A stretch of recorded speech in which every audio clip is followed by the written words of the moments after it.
welcome everyone. We're really happy to have you here today to the first process mining camp. And we're very pleased to get so many people from the community together here today in Eindhoven. So thank you all for coming. Well, obviously the weather wasn't with us too much, but here inside it's warm and cozy.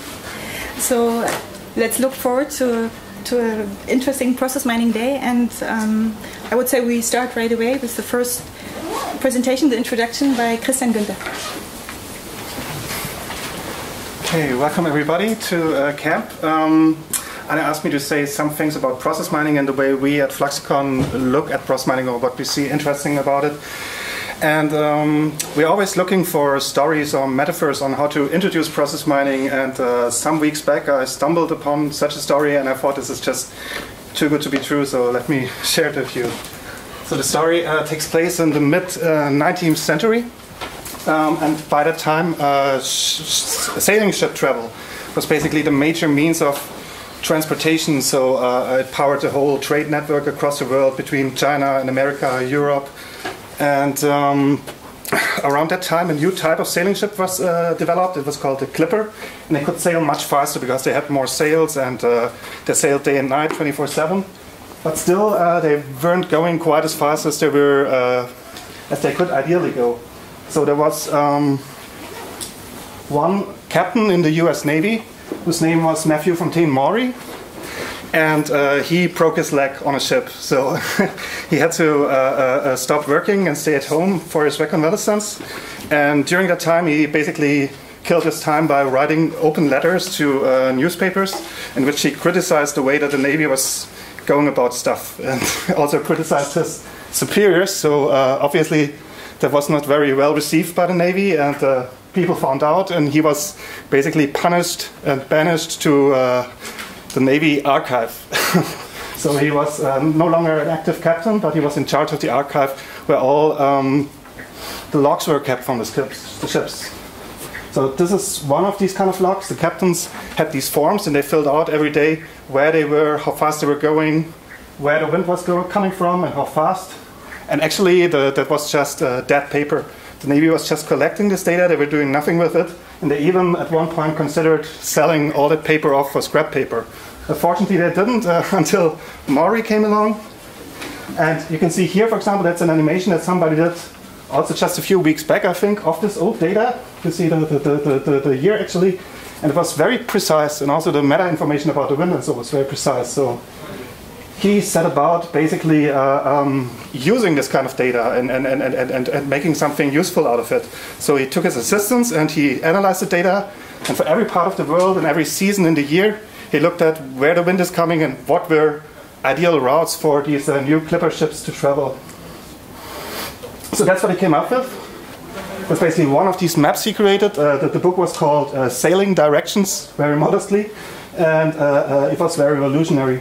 So for every time of the year, every place, everywhere you would want to go, you would see basically how you would go about that in the best way. And yeah, so it was very successful. The first captain who used these sailing directions for his first trip, basically he was going from, I think, England to the United States, and he returned 1 month early, so it was really a breakthrough. And also generally after the first year, after these books were available, in the US Navy alone, there were savings of $2.5 million. And globally, it's estimated it's more than $10 million that were saved. So it was really a breakthrough. And also, of course, travel was faster and more safe. And I thought, well, that's basically the same thing that we're doing in process mining. We're looking for logs that have been collected for a long time. And we try to make some sense out of that to improve the safety or quality and also the efficiency, of course, of the execution of these business processes that had been logged.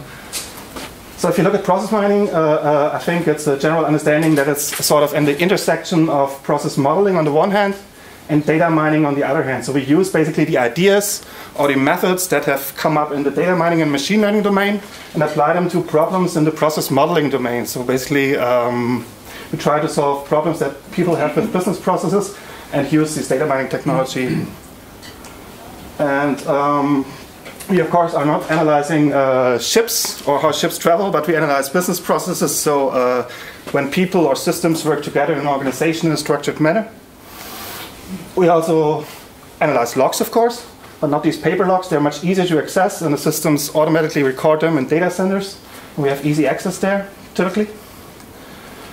And we also have maps, but they're not geographical maps, but they're logical maps, topographical maps of these process models, and we can also highlight performance information. So just how fast the wind somewhere blows, how long does it take from one activity to another. It's basically very similar, I guess. And of course, we can also create nice animations by projecting this historical data on top of our maps. We don't have Matthew Fontaine Maury, he's been dead for a long time, but we have Will van Aert. I think that's even better. And I looked at his photo more closely that I found on the web, and he's an early supporter of camp, so thanks, Will. Okay, so we have Fluxicon. We have been doing PhDs in process mining for 4 years here at Eindhoven University of Technology with Will van Aert, and since then we've been working on the more professional application of process mining. What I want to say is we have been busy with this stuff for quite a long time. There's been some ideas that come to us, some things, and I think I want to share some of them with you. Maybe you find them interesting, maybe they're interesting talking points, but I think they're points that need improvement, especially in the practical dimension of process mining. One thing I think that bears repeating and emphasizing is that for process mining, you actually don't need to buy into the whole BPM ideology or religion. People are often scared that if they want to use process mining, it's the tip of the iceberg, and you first have to implement the BPM system and all kind of things around it, learn BPM and get a process design department. So really what process mining is a very lightweight, a very system agnostic and ideology agnostic way of analyzing business processes that is applicable in almost any process, I think, in any domain. So it also works in legacy systems. It works in systems that some students have hacked together for your organization in a master project. It just works. Another thing that we are basically stressing at Fluxicon, Anna and myself, is that we think process mining should not be so much about the tools, but about the analysts. It should be clear that the tools serve the analysts. Often people, well, they send us email, they talk to us, and sometimes they have this brilliant idea that we should just build a black box, a library where you push in some log data and you get in a nice model, and then we could build these nice dashboards and the CEO would look at them any morning. I think it's a nice idea. I can see where these people are coming from, but for us, process mining is really an interactive and iterative task. So you have to do it a number of times in a row. You have to look at the data again from a different angle, and you learn each time, and that's why we want to build tools that support that process. And I think there's also a need for developing a kind of methodology around that. So basically what we want to do, we want process mining to be a kind of a superpower that enables analysts to do things that were basically impossible and impossible to think of before the advent of process mining, and not some technology that stands on its own. And the first thing is, I think what we're lacking still in the process mining community is a certain kind of commonly agreed upon and shared methodology, a way to go about things.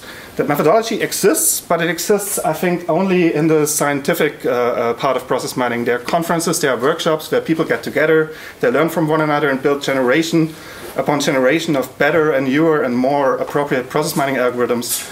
But basically, when somebody applies process mining, most people basically reinvent the wheel. They start from scratch. There's maybe 1 or 2 case studies on the internet, but there's not an organized sharing of knowledge and a body of knowledge and best practices that are shared among practitioners. So if you look at the history of arts or crafts, I think that's an example where things have maybe not become better, but certainly more refined over time. So this big culture that we have built over the centuries didn't come from nothing, and I think it also didn't come from great tools or new technology. Mainly it was that knowledge was passed on from generation to generation in a master-apprentice relationship or in guilds, things like that. And I think we need to develop some kind of sharing of knowledge and also documenting of that as well in the practical process mining community. Yeah, so I think I want to encourage everybody of you to get together more and share more experience about process mining. There's a LinkedIn group on the web. You can engage via Twitter. And of course, the best thing is to get together in person. That's what we're doing today. So in closing, welcome very much to camp.